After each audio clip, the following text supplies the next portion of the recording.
Hello friends, welcome back to my YouTube channel जिसका नाम है स्मार्ट स्टडी विद ईशा। और मैं ईशा, मैं आज आपको जो टैक्स है इस टॉपिक के बारे में बताऊंगी। टैक्स में जो कैपिटल गेन, ये जो 5 हेड में से एक हेड है, उसके मैं ऑल टॉपिक्स आज कवर करूंगी और उसकी जो भी प्रॉब्लम्स है वो कैसे सॉल्व करते हैं, कैसे नहीं सॉल्व करते, वो सारा का सारा मैं इस वीडियो में कवर करने वाली हूँ। तो let's start with the topic friends. तो देखते हैं what is capital gain. A capital or a gain arising from the transfer of capital asset is chargeable under the income tax paid from the capital gain। मतलब क्या, जो भी हमारा profit है, किसका प्रॉफिट, हमने जो भी हमारी एसेट है वो ट्रांसफ़र की, मतलब अपनी एसेट वो बेच दी। अब एसेट क्या होती है, जो भी हमारी प्रॉपर्टीज है, लाइक बिल्डिंग या लैंड, कुछ भी ऐसा है तो वो हमने बेच दिया। तो बेचने के बाद हमें जो प्रॉफिट होगा तो उसका कैलकुलेशंस हमारे इनकम टैक्स में कैसा होगा, ये आज मैं बताऊंगी। तो उसमें क्या इंक्लूड है और क्या नहीं इंक्लूड है वो मैं अब बताऊंगी। तो नॉट इंक्लूडेड, तो क्या नॉट इंक्लूडेड है, जो भी हमारे related to business and profession है। अपने बिजनेस एंड प्रोफेशन से रिलेटेड मतलब क्या, जो भी अपना स्टॉक इन ट्रेड है, मतलब क्या, जैसे कि आपने अपना कोई भी ग्रोसरी शॉप, तो ग्रोसरी शॉप में जो आपने शॉप में बेचने के लिए रखा है वो आप बेचेंगे, तो उसको हम कैपिटल नहीं कहेंगे, उसको हम असेट नहीं कहेंगे। असेट लाइक फर्नीचर या असेट लाइक जो भी लैंड, बिल्डिंग या कुछ भी लॉन्ग टर्म होगा या शॉर्ट टर्म होगा, जैसे कि कोई भी शेयर्स या म्यूचुअल फंड कुछ भी होगा, तो उसे हम क्या कहेंगे, असेट्स। तो ये क्या इंक्लूड नहीं है इसमें, जो भी बिजनेस एंड प्रोफेशन के रिलेटेड आता है तो वो इसमें इंक्लूड नहीं है। नेक्स्ट है इंक्लूडेड। अब इंक्लूडेड कौन सा है, फर्नीचर, ज्वेलरी, पेंटिंग्स और एग्रीकल्चर लैंड। मतलब जो फर्नीचर है, मैंने पहले बताया, फर्नीचर, जो भी ज्वेलरी है अपनी करी हुई पेंटिंग से, या कुछ भी हमारे एग्रीकल्चर लैंड है, तो ये सारे के सारे हमारे कैपिटल गेन में इंक्लूड हो जाएंगे। तो मैंने एक छोटा सा टेबल बनाया है फ्रेंड्स, तो वो अब हम देखते हैं। तो कौन सा टेबल है, तो कैपिटल गेन। अब कैपिटल गेन के 2 टाइप्स है, एक शॉर्ट टर्म और एक लॉन्ग टर्म, 2 टाइप से। तो उसमें शॉर्ट टर्म में क्या आता है, लॉन्ग टर्म में क्या आता है, वो अब हम देखते हैं। तो शॉर्ट टर्म में है फाइनेंशियल एसेट, जो भी अपने फाइनेंशियल और नॉन फाइनेंशियल 2 टाइप हो जाते हैं। तो उसमें फर्स्ट क्या है, फाइनेंशियल एसेट। तो फाइनेंशियल एसेट में क्या आ जाएगा, शॉर्ट टर्म में इक्विटी, शेयर्स, म्यूचुअल फंड, कुछ भी, जो भी अपने शेयर से, प्रेफरेंस शेयर से या इक्विटी शेयर से या म्यूचुअल फंड है, कुछ भी रिलेटेड फाइनेंस है, जो हमारे पास 12 मंथ से कम है, तो उसे हम शॉर्ट टर्म फाइनेंशियल एसेट कहेंगे। अब नॉन फाइनेंशियल एसेट्स कौन से हो जाएंगे, जो हमारे फिनेंस से रिलेटेड नहीं है, लाइक फर्नीचर, ये अपने फिनेंस से रिलेटेड नहीं है, तो इसके लिए ये नॉन फिनेंशियल एसेट हो जाएंगी। लेकिन वो अगर शॉर्ट टर्म में लानी है तो उसके लिए क्या होगा, उसके लिए जो कंडीशन है वो क्या है कि 36 मंथ से कम अपने पास होनी चाहिए वो एसेट, तो उसे हम शॉर्ट टर्म एसेट कहेंगे। नेक्स्ट क्या है फ्रेंड्स, लॉन्ग टर्म एसेट। अब लॉन्ग टर्म एसेट में भी 2 टाइप्स आ जाते हैं, एक है फाइनेंशियल एसेट एंड सेकंड है नॉन फाइनेंशियल एसेट। तो फाइनेंशियल एसेट्स में क्या आता है फ्रेंड्स, एक जो भी अपनी लैंड है, प्लांट है, मशीनरी है, ये सब है, लेकिन कब, वो 12 मंथ से ज़्यादा अपने पास है, तो वो लॉन्ग टर्म फाइनेंशियल एसेट में आ जाएंगे। और फिर शॉर्ट टर्म में कौन से आ जाएंगे, गुडविल या पैटर्न्स, जो भी अपने पास 36 मंथ से ज़्यादा है, तो वो सारे के सारे हमारे long term non financial assets में आ जाएंगे। फ्रेंड्स देखेंगे फ्रेंड्स, कॉस्ट इन्फ्लेशन इंडेक्स। तो कॉस्ट इन्फ्लेशन इंडेक्स क्या होता है, तो ये होता है कि कुछ साल या कुछ डिकेड पहले अपने प्रॉपर्टी की प्राइस कितनी थी, तो ये एक चार्ट में बताया गया है। ये सब अप्रोक्सीमेट है फ्रेंड्स, इसमें कोई भी एक प्रॉपर वैल्यू हम नहीं ले सकते। अगर हमें उस प्रॉपर्टी की वैल्यू पता नहीं है तो ही हमें ये वैल्यूज़ लेनी है, किस साल में जब हमने खरीदी थी, या कुछ भी कुछ डिकेड पहले या कुछ ईयर पहले कितनी थी ये फ्रेंड्स। अब इसमें इस चार्ट में जो है तो 1981 से हमारे चार्ट शुरू हुआ है, मतलब तब से हमें प्राइस दी गई है। तो ये प्राइस फ्रेंड्स कैसे देंगे, जो भी 1981 से पहले के जो भी ईयर है तो वो ईयर भी हम 100 ही लेंगे, क्योंकि उसके पहले की प्राइस हमें पता नहीं है, इसलिए फ्रेंड्स। तो ये सारा का सारा चार्ट फ्रेंड्स आप इसको नोट डाउन भी कर सकते हो। नेक्स्ट हम देखेंगे फ्रेंड्स फॉर्मूले कौन से लगते हैं हमारे जो भी कैपिटल गेन है वो सॉल्व करने में।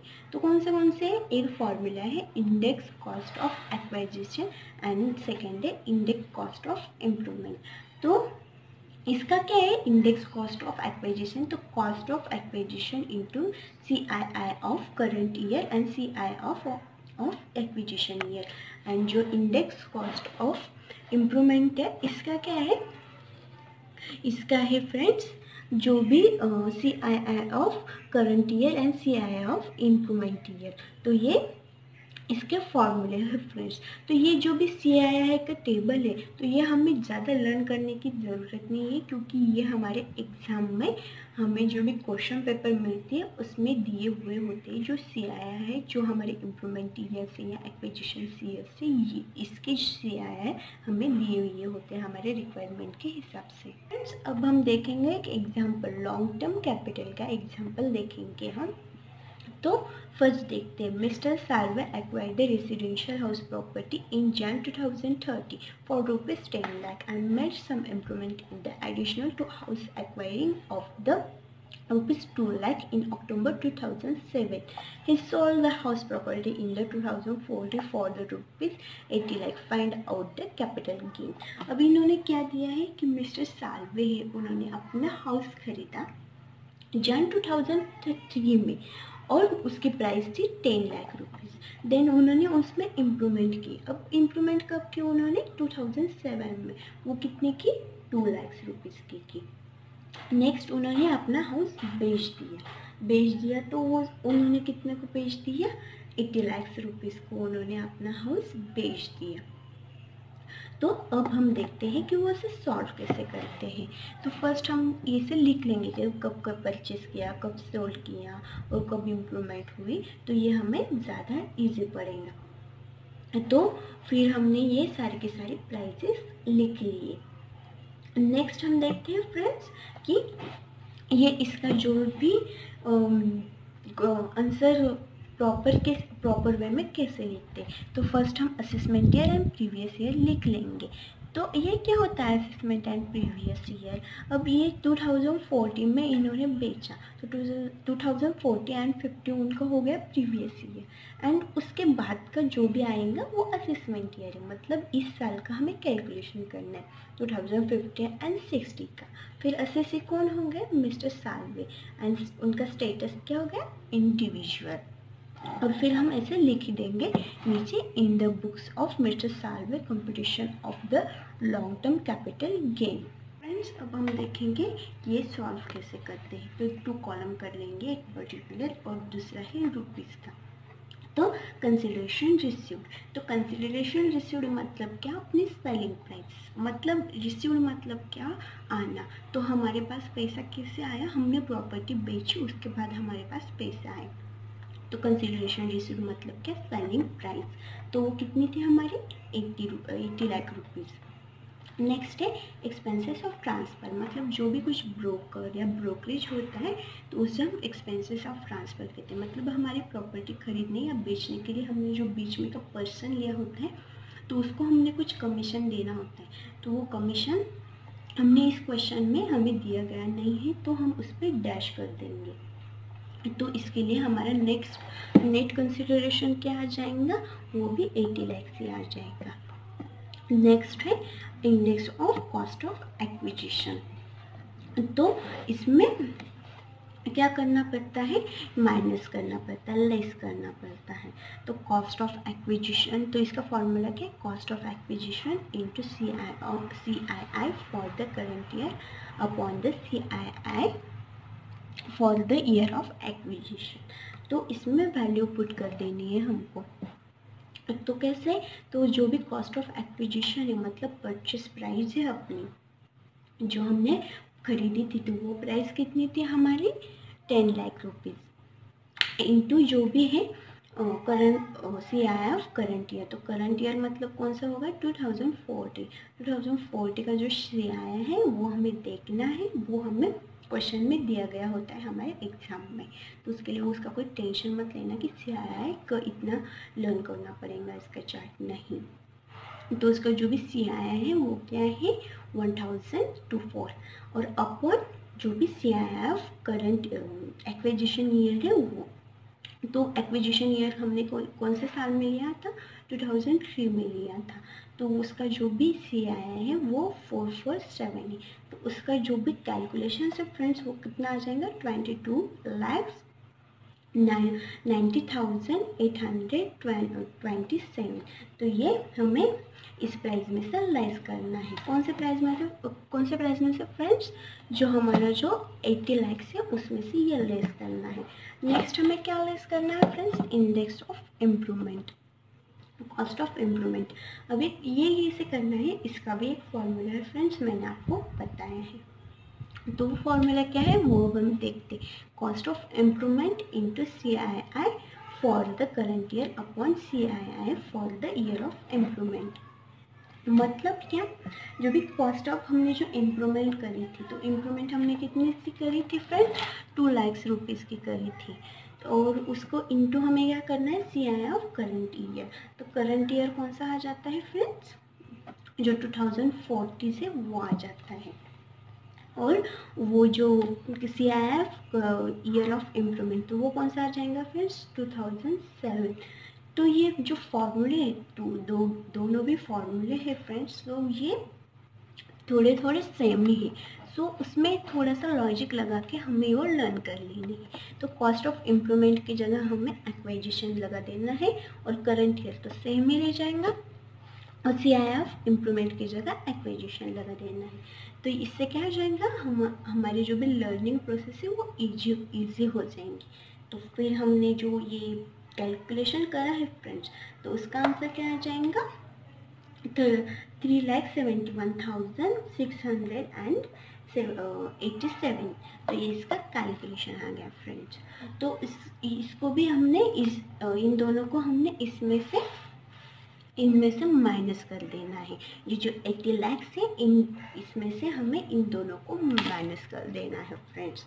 तो उसके बाद हमें जो भी प्राइस मिलेगी फ्रेंड्स, तो उसे हम लॉन्ग टर्म कैपिटल गेन कहेंगे।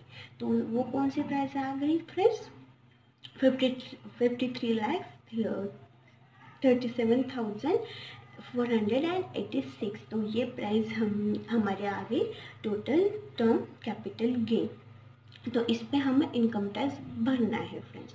ये बिल्कुल ही इजी टाइप का प्रॉब्लम है, इसमें सिर्फ दो जो फॉर्मूलेज हैं वो हमें लर्न करने हैं, और बिल्कुल ही इजी वे में हम इसे सॉल्व कर सकते हैं फ्रेंड्स। अब इसमें जो है इंडेक्स कॉस्ट ऑफ इम्प्रूवमेंट, तो ये इम्प्रूवमेंट हमने एक ही ली है, ये प्रॉब्लम मैंने ज़्यादा सिंप्लीफाई कर दिया है। ये इम्प्रूवमेंट 2 या 3 भी आ सकती है फ्रेंड्स। तो ये इम्प्रूवमेंट हमें जो जैसे ही हमने इस इम्प्रूवमेंट के कैलकुलेशंस किए, तो वैसे हमें दोनों तीनों जितनी भी हमें आएंगी तो उसके हमें कैलकुलेशंस करने हैं फ्रेंड्स।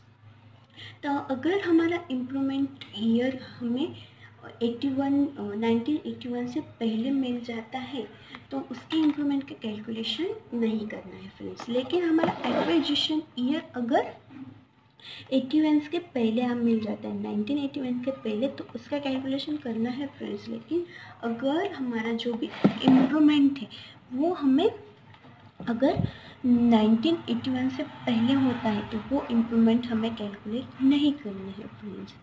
और जो भी हम एक्विजिशन मतलब इंडेक्स कॉस्ट ऑफ एक्विजिशन करेंगे, तो 91 से पहले तो हमें CII ही नहीं दिया है, तो वो CII हम 100 रुपीज़ लेंगे फ्रेंड्स। तो ये सब इसमें दिया है फ्रेंड्स, मैंने आपको बिल्कुल ही सिंपलेस्ट वे में सॉल्व करने के लिए। तो नेक्स्ट हम देखेंगे अब शॉर्ट टर्म कैपिटल का एक प्रॉब्लम। नेक्स्ट हम देखते हैं शॉर्ट टर्म का एक प्रॉब्लम। तो उसमें क्या दिए गए हैं friends, Mr. Pandey sold all his machinery at his factory at price of rupees 5,50,000 in the Jan 30. Compute his taxable income, taxable capital gain from the assessment year 2030 and 40. The cost of machinery in Jan 2012 rupees 4 lakh and the addition of machinery in 2030 rupees 60,000 and the repairs on the above machinery rupees 30,000 and the depreciation allowed as the deduction rupees 1 lakh rupees. तो friends अब इसको कैसे solve करते हैं वो देखते हैं friends. तो उसमें क्या दिया गया है, in the books of the mister Pandey computation of short term capital gain.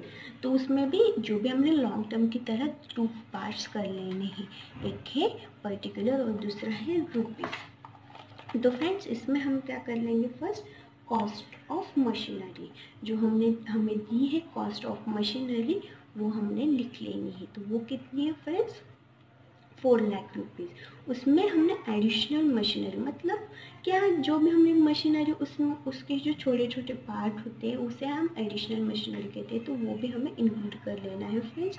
तो वो कितना है 60,000 का। तो ये दोनों क्या हो गए 4,60,000। तो उसमें माइनस क्या कर लेना है फ्रेंड्स, जो भी हमें प्राइस दी है 1 लाख रुपीज़ वो हमने माइनस कर ली। तो उसकी प्राइस को क्या आ गई 3,60,000 फ्रेंड्स। उसके बाद हमने उस प्रॉपर्टी को बेच दिया फ्रेंड्स, बेच दिया तो उसको हम सेल प्रोसेस कहते हैं फ्रेंड्स।